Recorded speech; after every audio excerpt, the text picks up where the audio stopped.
17-year-old named Sam decided to go on a one-night hike in the Superstition Mountains in Arizona. But he wasn't able to move as fast as he thought he could, and soon the sun was down and it's totally dark and he's got his flashlight. And so as it happened, where he was, there was this forest right nearby and he could see there was a clearing, and he found it was a great spot to make camp. And in fact, on the edge of this clearing was the remnants of a fire pit. It was very old, but it at least showed someone had camped out right here. And pretty soon he had a fire going and he began eating his dinner. And as he was eating, he started to get a sense that something was off. He began scanning the tree line, but his visibility was incredibly limited. But as he's rationalizing this kind of bad gut feeling, a rock the size of a marble comes soaring into the campsite and lands at his feet. And he looks down at the rock and immediately he connects that to that sense of dread he had. And so for the next 15 minutes, Sam is really aggressively scanning the tree line and listening really intently, and he begins to convince himself that there's nothing wrong here. And he got into his sleeping bag and he went to sleep. A couple of hours later, Sam wakes up and he has that same sense of dread, and he can't hear anything, he can't see anything, but he's definitely feeling something is wrong. And at that moment, he hears the sound of rustling leaves. He wanted to grab his flashlight and shine it in that direction, and so he reaches next to him where he had left it when he had gone to bed a couple hours earlier,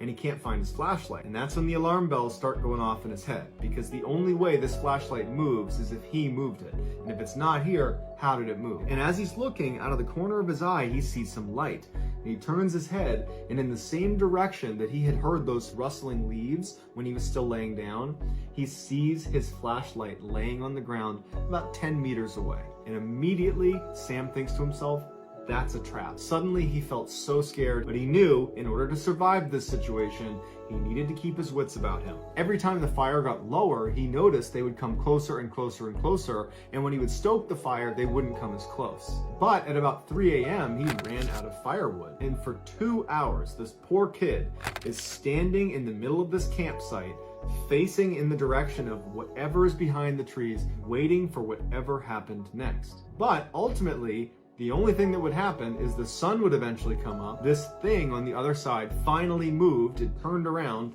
and ran away. And so he packed up everything he had and he practically sprinted back into his car, and he drove nonstop for 20 miles until he got to a gas station where he could park and collect himself. He noticed someone had written something on the dust on the back window of his car, and he walks over and it just says, "Sleep well?" Sam is confident whoever was stalking him at his campsite is the same person that wrote this message on his car. And now Sam just wonders, what would have happened if I retrieved that flashlight?